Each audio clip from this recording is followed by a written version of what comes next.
Hello, welcome back to the channel. Today we're going to learn how to create department dashboards in Monday.com. This is your complete guide for 2025. To start, log into your Monday.com account.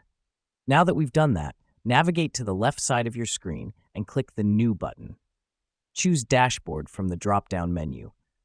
This is the first step to creating your department dashboard. The reason we do this is to initiate the process of creating a personalized dashboard that suits your department's needs. Next up, you'll name your dashboard. A good practice is to use your department's name for easy identification. Let me explain why this matters. It helps in quickly identifying and accessing the right dashboard among the many you might have in your workspace. Once you've named your dashboard, you can start adding widgets. Click on Add a Widget. Here's where the fun starts.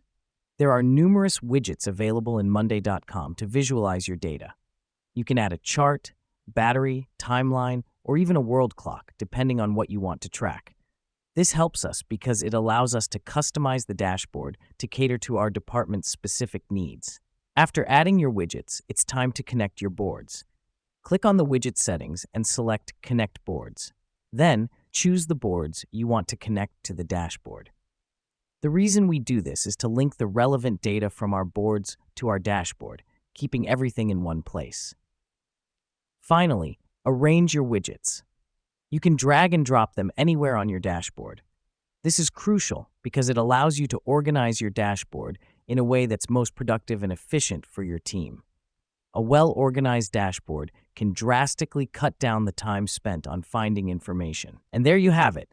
In just a few steps, you've created a department dashboard in Monday.com.